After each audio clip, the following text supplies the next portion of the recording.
Hello, Tara here. We are on chapter 10. And we're just going to jump straight into it. Jack was about to depart the study with Edwards when Knowles intercepted him. "Pardon, my lord, but the new physician has arrived." More quackery. "Take him into the library," Jack instructed. "I'll be there presently. By the way, have you spoken with Miss Mabry?" "She called for you earlier, my lord. As you instructed, I informed her you had business this morning and wouldn't be available." Jack gave a jerk of his head, then heard Knowles retreat. "Who is this Dr. Edwards?" "Daniel Strom, my lord. When Dr. Black went to the front, he took over his patients." Jack's jaw tightened as he strode toward the library. He wearied of these sessions, little more than a lecture and a bit of hand-holding over what he already knew. He was blind, and his scars were healing. It seemed a complete waste of time.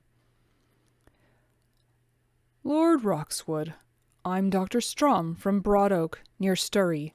It's a privilege to meet with you." The voice of an older man called to Jack as he entered the library and closed the doors. "Dr. Strom?" Jack spoke with forced calm. "I apologize you had to come all this way. As you can see, I'm perfectly capable, despite my blindness. Your time is better spent helping your patients." "You are one of my patients," Strom said, "and it's not so far. I'm happy to be here. Why don't you sit on the divan and take off your mask so I can conduct an examination? By the way, is that the new splatter mask I've heard about? The one our tank drivers at the front will soon be wearing?" Jack nodded. "A prototype." He loosened the ties and removed the mask. The air felt cool against his sensitive flesh. Having a friend in the Admiralty does pay off. Indeed. Jack heard a chair being dragged across the carpet, and then sensed Strom directly in front of him. "Before he left, Dr. Black told me you always wear the mask, though he didn't prescribe it to you. Why is that?" "He instructed I should keep my skin out of direct sunlight while it heals. The mask was my solution. I was also told to wear a layer of gauze beneath to prevent irritation." "You're not wearing the gauze now." "The procedure grew tiresome. The mask no longer bothers my skin."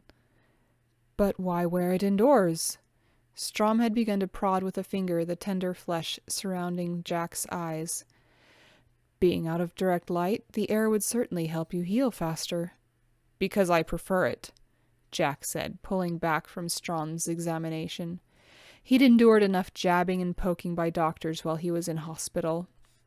"And why should I subject my household staff to this?" He pointed at his face. "Your scars aren't all that ghastly," Strom said gently. "Now, I'd like to examine your eyes. If you'll allow me, I'll add drops to dilate the pupils." Jack tipped his head back. "Steady," Strom said, and Jack felt him pull back each lid and bathe his eyes in cool liquid. "I'll be using a lighted ophthalmoscope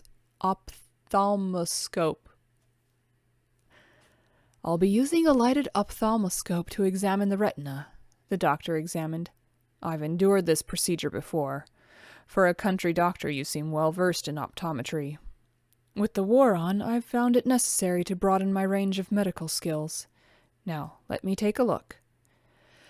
He held still while Strom did his work. For a fleeting instant, Jack thought he detected a flash. Was it light? But then it was gone.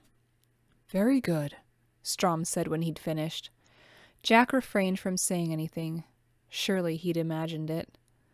The doctor's bag closed with a snap. "I don't want to give you false hope, Lord Roxwood, but I cannot see any retinal damage. It's possible that with time you might regain your sight." "You're right, Strom. I don't want your hope, false or otherwise." Jack quelled his anger. "I'm blind, and I've accepted it. The price for being a bit too careless one night." He'd intended the remark to corroborate the Admiralty's cover story, so Jack was surprised when Strom said, "Dr. Black told me about the explosion aboard ship. Your wounds were not caused through carelessness, Lord Roxwood, but because of your duty to king and country. And though the world doesn't know it, for those of us who do, we are thankful and proud for your service to the crown." Jack thought of Hugh, and how the war ultimately destroyed him. Sometimes gratitude isn't enough, and pride can be fatal. Doesn't the Bible mention something about it going before destruction, a haughty spirit before a fall? Proverbs 16, verse 18. Strom said, "Do you consider your actions that night prideful, my lord?" Jack let out a rusty laugh. "Ha! That night and every other, doctor. I had a rogue's reputation to uphold after all. So, while I was engaged to one woman, I flirted with another, a bewitching green-eyed beauty whose loveliness distracted me and nearly led to my demise. And the price for that arrogance?" Jack reached for his mask on the divan beside him. "Aside from my present condition, my fiancé wishes to be rid of me, while those enchanting green eyes I spoke about live on only in memory." "You cannot know the future, my lord," Strom said. "There is always hope." "Then you can hope for the both of us," Jack said. "I'll defer mine until it bears fruit." He rose from the divan. "Please understand, doctor. Being ostracized because of one's appearance is a difficult burden. I don't care to add to it the weight of more disappointment." Strom said nothing. Jack then heard the chair being dragged back across the room. "We're finished here, my lord," Strom said finally, and Jack retied his mask in place. "But please, don't discount yourself. There's more to you than a few scars. I'm certain many appreciate you. Your staff, for instance. Perhaps you simply need to get out and start enjoying life again. Keeping to this house all the time can do more harm than good to the spirit. In fact, on Saturday there's to be a dance held in the village, a welcome home celebration for the chaps on leave from the war. As the tenants rely on your baronetcy for their livelihood, it would be a good show of support if you attended." "I appreciate what you're trying to do, Dr. Strom, and for your information, I do not keep to the house. I've hired a chauffeur who drives me daily into the country. As Miss Mabry's conversation keeps me adequately entertained, I'm in no need of dancing." "Ah, you've met our Grace, then." Jack froze. "You know her?" "I should hope so. Her mother was my cousin, though I haven't seen Grace since last year, and her brother even longer, before he went off to war. The Women's Forage Corps supervisor, Mrs. Vance, tells me she is doing well enough. Would you agree?" "Yes," Jack said slowly. "Why haven't you been to see her?" Strom chuckled. "Part of her father's pact with me, my lord. I've been charged with keeping an eye on her. Patrick Mabry is most anxious about his daughter's safety. His concern is warranted, what with all the bombing in and around London in the past few months. Apparently she finally wore him down to allow her some occupation to aid in the war effort. When he dissuaded her from the more dangerous jobs, she settled on leaving home to work at baling hay for horses. He agreed, but arranged for her to work in this county so as to be near family. Since I have patients here, I occasionally check in with Mrs. Vance to see how Grace is getting on, without her knowledge, of course. I'm afraid she'd be angry if she knew I was checking up on her at her father's behest. You won't tell her, my lord?" "Certainly not." Jack felt light-hearted and grinned at the irony. Grace Mabry could hardly be a spy when she was being spied upon. She'd merely been maneuvered to Kent in order to be near her cousin. And Strom's story corroborated Grace's explanation of her father being conventional and overprotective. It all seemed to fit. Apparently, even traitors loved their daughters. Do you plan to avoid Miss Mabry the entire time she is at Roxwood?" "No. I intend to renew our acquaintance at the dance. Mrs. Vance told me yesterday she'll allow the girls to attend. I hope you change your mind and decide to be there as well, Lord Roxwood. Our boys would appreciate it." "I'll think on it." After his last drive into the village with Grace, Jack was reluctant once again to confront the gawkers of Roxwood. "I'll take my leave then, my lord. You're healing nicely. I'll recheck you in a fortnight, but do try and keep the mask off when you can. The air will accelerate healing." "Thank you, Dr. Strom." Jack extended a hand, eager to send the doctor on his way. He planned to fetch Grace, as they still had the entire afternoon at their disposal. Breathing deep beneath his mask, Jack smiled. Perhaps he would surprise her with a trip to Margate after all. As before, the thought of being seen in such a public place made his insides clench. But for Grace, he would make an exception. Oh, he's starting to get feelings.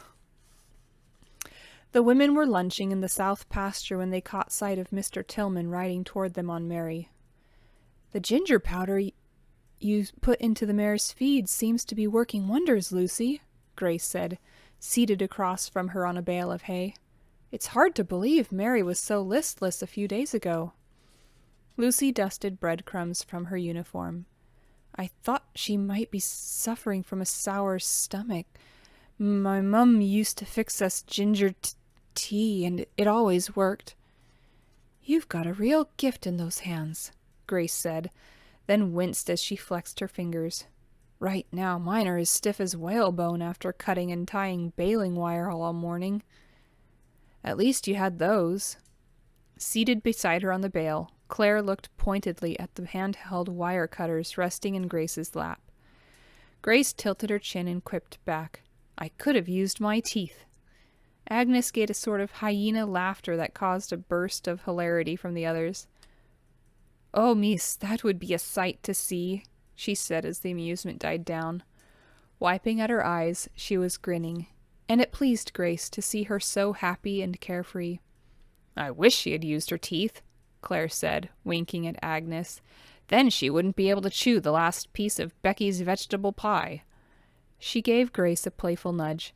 "How did you manage to get your hands on it, Mabry?" Becky sat atop the baler. Grace noticed her apple-cheeked features tense. The pie was my reward," she said smoothly, "for helping Becky with the chickens." In truth, she had dissuaded Becky from stealing 2 or 3 of them. Grace considered it providential that Reverend Price chose yesterday morning to sermonize on the perils of stealing. Becky sat next to her in the pew and kept reaching to squeeze her hand. Grace didn't know if it was due to the money envelope she'd left under Becky's pillow that morning, or the ability to sit in church with a clear conscience. Either way, after her younger sister Ruthie departed with the funds, Becky had returned to the gatehouse to bake a vegetable pie just for Grace. "Becky, next time you help, I'm available," Lucy piped up, "and I love your buttermilk scones." The others chuckled, while Becky looked relieved her secret was safe. "Miss Mabry." Grace was still smiling when she turned to see Mr. Tillman swinging down from the saddle. Approaching, he called out, "Mr. Edwards says you're to come up to the manor. Seems his lordship wants an outing after all." "Right now?" She quickly tucked the cutters into her pocket and rose from the bale, brushing a few errant pieces of straw from her sweaty uniform. "Do I have time to change?" "I was told now," the farmer frowned, adding, "If I were you, I wouldn't dawdle." "Go on," Mrs. Vance said. "We'll see you at supper." Grace said her goodbyes and struck out on foot across the field, her spirits lifting with each step. When Knowles sent her away earlier, she hadn't realized how much she looked forward to her outings with Lord Roxwood of late, particularly their guessing game. Perhaps this afternoon they would return to the place he called Eden, his favorite spot. She hoped that she could paint her words well enough to do the wondrous scene justice. She also intended to unmask him. Heart thumping, Grace headed toward the garage. The notion had been on her mind for some time. She planned to proceed slowly, of course, but once Lord Roxwood stopped hiding, she felt he could start to accept his situation and begin living again. Grace soon had the car running and brought it around front. Ascending the steps, she was surprised to see Knowles already waiting for her. "I need a hat," she told him. "Pardon?" "Lord Roxwood will need something with a wide brim. Direct sunlight isn't healthy for his skin. Perhaps you can find something?" From above the hawkish nose, his rheumy gaze studied her. Finally, he stepped back and allowed her entrance. "If you'll wait in the foyer, I'll see what his valet can produce." Stepping inside, Grace tried to bolster her courage. Getting Lord Roxwood to remove the mask wouldn't be easy, but despite his anger on Saturday, she felt their relationship had shifted. He'd begun to trust her, and had revealed more about himself during the past week. "Will this suit your purposes, Miss Mabry?" Knowles held out a wide-brimmed straw hat, the same one Lord Roxwood had worn on the day they met in the hedge maze. "That will do very nicely, Knowles. Thank you." She took it from him. "Ah, Miss Mabry, you have arrived," Lord Roxwood called from the stairs. Today he wore a loose-fitting brown sack jacket and slacks, with a white shirt and blue-striped tie. Grace thought he looked quite dashing, except for the mask. On his head perched his usual brown felt motoring cap. "Indeed, Lord Roxwood, and I'm eager to get started plying you with new prose as to our whereabouts on the road," she said in a cheeky tone. He chuckled behind the steel mesh, much to the butler's delight. Grace noticed the smile forming on the curmudgeonly man's lips. Renewed determination for her mission filled her. The mask was horrid, but more important, it hid the man beneath. She wanted to see him smile, or frown, or look cross at her, scars and all. To feel herself in the company of another warm-blooded human being, and not the cold and creaturely disguise he clung to. She only hoped he would grant her request. "Margate?" Grace felt a rush of excitement as she turned into the seat to face Lord Roxwood. You wish to go there today?" "I do." Seated beside her in the Daimler, he leaned back against the seat. "Of course, if you don't get this car moving, we aren't going anywhere." She readily obeyed, and he said, "Turn right and stay on this drive until you see a cross sign for Canterbury Road." "How long will it take us?" "The entire trip shouldn't take longer than 3 hours. I've been told the sky is clear and the wind feels mild, so we'll make a good afternoon of it." Margate. Thoughts of Eden fled as Grace looked forward to the drive ahead. She'd never imagined he would grant her wish to visit the place. Making the required turns, she observed the now familiar landmarks. Rows of plane trees and verdant pastures, the occasional flocks of sheep around a thatched barn or cottage. She made a point to describe what she saw as they drove along, hoping he would tell her more about the meaning each place held for him. He didn't disappoint, regaling her with tales of how he and his brother rode their ponies along the country roads, and then stopped to swim in the nearest pond, of afternoons spent fishing or foraging for small game with their bows and arrows. "Of all your lands, it sounds as if Roxwood holds your happiest memories." "It does," he agreed. "My grandfather was a kind man. He treated Hugh and me equally, though my brother was eldest and the heir." "But both of you were his grandsons. Why would he treat you any differently than your brother?" "You apparently know very little about primogeniture, Miss Mabry. The eldest male inherits all, while any siblings are usually left with the scraps." "I am aware of that. Still, I find it preposterous your grandfather would barter his affections in such a way. Love isn't governed by wealth or title." "Lofty ideals," he said. She detected his note of sarcasm. "At least my grandfather agreed with you. The Earl, on the other hand, let's just say he's old-fashioned. Medieval, to be exact." "How so?" "If he could have fostered me out to some distant kingdom, I'm sure he would have leaped at the chance." "What about now?" Grace asked. "With your brother gone, how does the Earl of Stonebrook treat you?" "Stuck with me, I'm afraid. He ran out of heirs." He paused, then said, "You are certainly inquisitive this afternoon, Miss Mabry." "And for a change you are not, Lord Roxwood." The realization made her smile. Perhaps it would be a good day after all. So, how does your father treat you as opposed to your sibling? Is your brother older or younger than you? Oh, sorry, that was him. So, how does your father treat you as opposed to your sibling? Is your brother older or younger than you? Grace kept her eyes on the road ahead. Colin is older, she said, feeling a bit of mischief. And it's true he gets along much better with our father. I'm much more outspoken than what Da would like in a daughter. His low chuckle filled her with unexpected warmth, and she had to resist an urge to reach over and pull back the mesh to see his laughter. What's so amusing?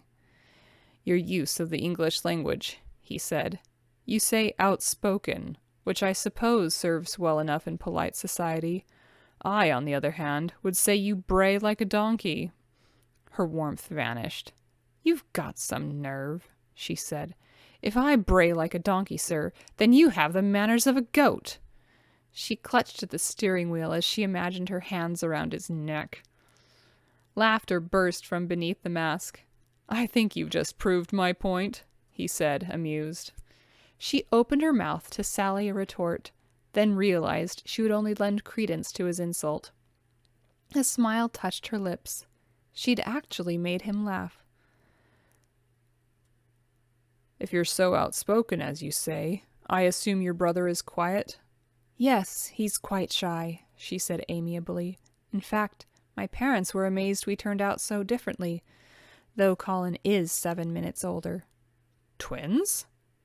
He sounded surprised. Does he look like you? Not really. He stands several inches taller, and his mustache is black. She was rewarded with another chuckle from behind his mask. We do share the same nose, I suppose, but with his black hair and hazel eyes, he favors Da's looks. Softly, she added, I've been told I favor my mother. You must miss her. His tone turned quiet, and emotion welled in her. I do, very much, she said. Please don't misunderstand. My father and I may not always agree, but I know he loves me, and only wants what's best.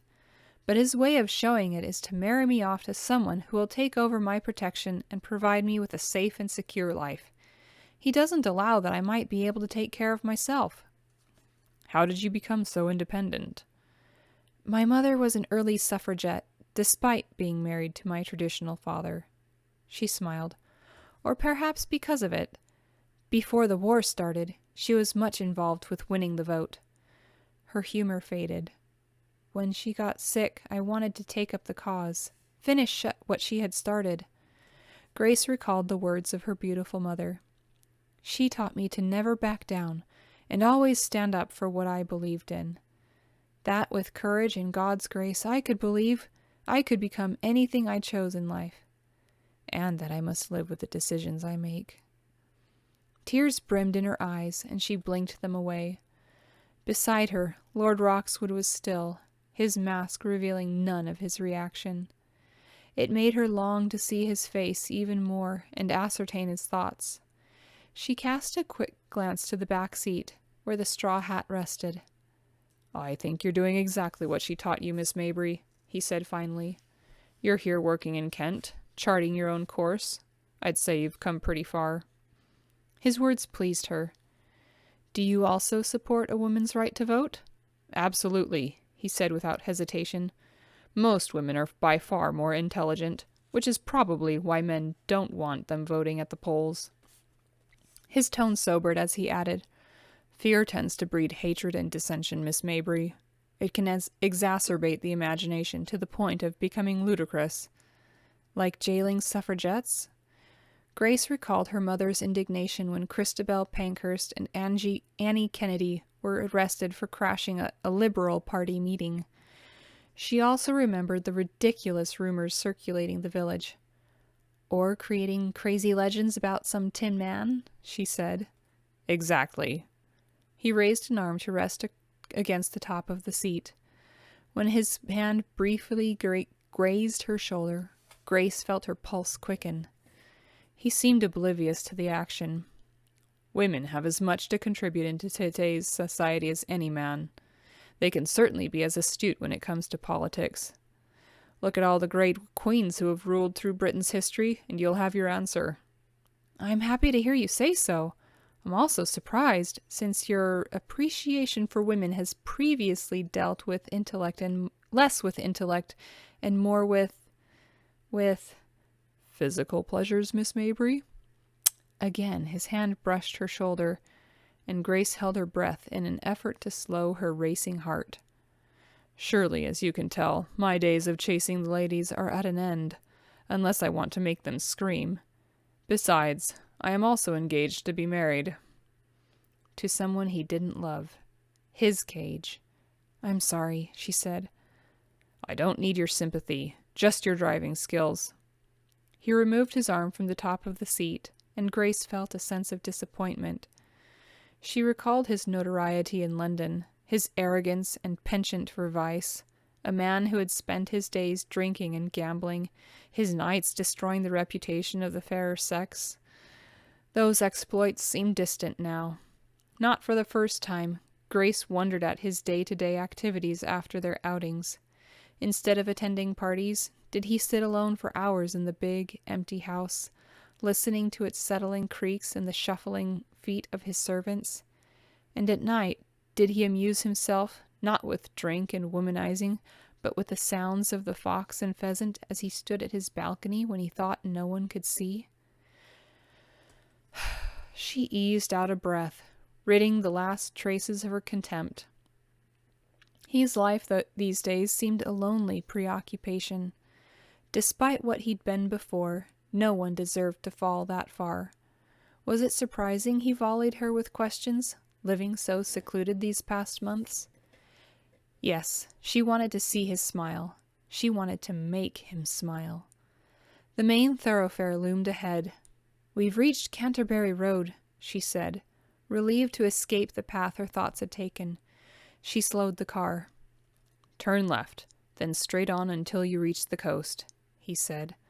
We'll follow Margate's shoreline a few miles before entering the city's center. The view is quite nice. You won't want to miss anything. It wasn't long before an endless expanse of blue-green ocean came into view. It's beautiful, she said. I've never seen so much water in my life. Even the Thames cannot compare to the open sea. There is as much sea-coast in Ireland, he said. But I've never seen it. As I told you, my father came here from Dublin when he was much younger, and eventually met and married my mother. Colin and I were born in London. We'd each ventured from the city only a couple of times before my brother left for France. You still haven't heard from him? She frowned. No, and I've already been here at Roxwood 2 weeks. I'm certain they're keeping him very busy at the front. I told you how unreliable army mail is. Worrying about him won't help. He paused. Instead, describe to me this beauty you see, just as you might write it for Women's Weekly. All right. She pulled off to the side of the road. He was right. Fretting over Colin wouldn't help to bring her brother's letter any faster. She set the car's brake and peered out across the coast.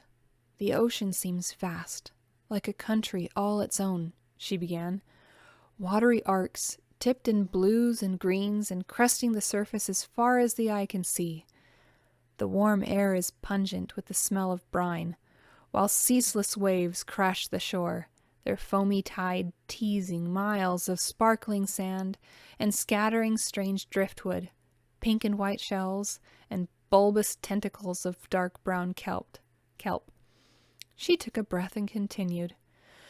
An abandoned boat lies on its side at the edge of the shore, the red and white paint chipped away from its hull. Overhead, an azure sky entertains a multitude of gulls, wheeling white and brown and gray wings wildly as they call to one another. She halted as Lord Roxwood began to applaud. Nicely done, Miss Mabry. I can see the images quite clearly in my mind. Thank you. His approval warmed her. Shall we drive on? In a moment, he said. The railway depot should be in the vicinity. along the opposite side of the street, and a place called Hall by the Sea. It's been a dance hall, a restaurant, and most recently a pleasure garden with amusement rides and an animal menagerie. Oh, Lucy spoke about an amusement park near the train station, Grace said. The very same, he said, a smile in his voice. As you're a budding novelist, you might be interested to know the hall's notoriety as well. A murder was committed on the site a few years ago. A prostitute was killed by the circus strongman. Really? Grace said, fascinated with the possibility of including the detail in her next story. Oh, there's the hall! Pulling the Daimler back out into traffic, she drove the few blocks to their destination. She parked the car on the shore side. I don't see many people about. I imagine Mondays are slow compared to the weekends. And no doubt he'd chosen today for that reason. Would you like to go in? She asked. This is not my adventure, Miss Mabry. But if you'll kill the engine, I shall wait for you, while you go inside and survey the sights. Grace stared at him. Are you certain? She said, amazed that he would stay alone in this strange place, unable to see, so she could amuse herself for a few minutes. Go ahead and enjoy yourself. She glanced at his hand, now gripped against the leather seat, his other held fast to the inside door handle. Tenderness seized her as she realized the price he was willing to pay for her pleasure. She didn't stop to think as she reached for his hand, hoping to ease his tension. He withdrew from her touch. Are you going or not? I cannot, she said, stung by his rejection. Why is that, Miss Mabry? His muscled arms flexed. I don't require a nanny, if that's your aim. I merely recall your wish to visit Margate. Since I'm in a position to grant that wish, I suggest you make the most of it. Otherwise, we can leave. No, she pressed the button to turn off the car's motor. I'm just surprised, and very grateful. And I am grateful for your service to me. He seemed to hesitate, then added, I've grown to value your honesty and fortitude during our time together, Grace. His use of her given name caused a thrill of unexpected pleasure, followed by guilt. He didn't yet know the whole truth behind their relationship. Should she tell him now? I won't be long, she said. Coward. The weight of her continued deception kept Grace from wholly appreciating the sights within the hall by the sea. Still, the gardens were beautiful, and she watched how for a few pence an amusement ride, a sea-on-land machine, provided customers the experience of a sea-tossed boat ride. The menagerie held a variety of exotic animals, a few she'd seen at the London Zoo. Afterward, she wandered through the shops and amusement vendors, her mouth watering with the smells of fried sausages, roasted nuts, and funnel cakes. Pausing at one vendor, she spied her favorite sugary treat, candy floss, and purchased 2 sticks of the white fairy-spun candy before returning to the car. For Americans, that's cotton candy. The hall was fascinating, she called out, alerting him to her approach.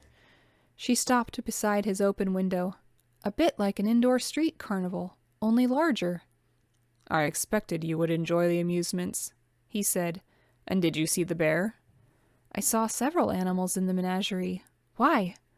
Well, if we remain a while longer, you may get the opportunity to watch them walk the bear onto the beach. Truly? Again, her imagination blossomed with story ideas.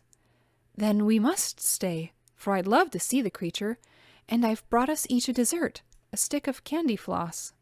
Thank you, but it's quite cumbersome with the mask. Be my guest. Taking a deep breath, she said, You know, you can remove the mask. We are quite alone this part of the shore. We are quite alone along this part of the shore. Eager to get another look? He leaned forward in his seat, hands clasped together between his knees. Actually, I am. That caused him to sit upright. You asked me during our first outing what I looked like, she said. You wanted to envision to whom you were speaking. Now I wish the same courtesy.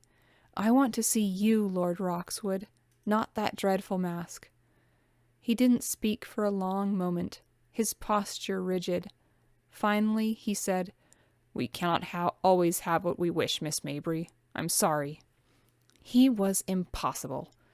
Grace swung around to glare at the sea, and the wire clippers she'd pocketed earlier slapped against her thigh. She went still. Would he let her take such a liberty and touch his mask? She turned back to him. "I suggest a compromise." Ah! That's the end of the chapter. Ah! I need to keep going. I want to know what she does. See you soon.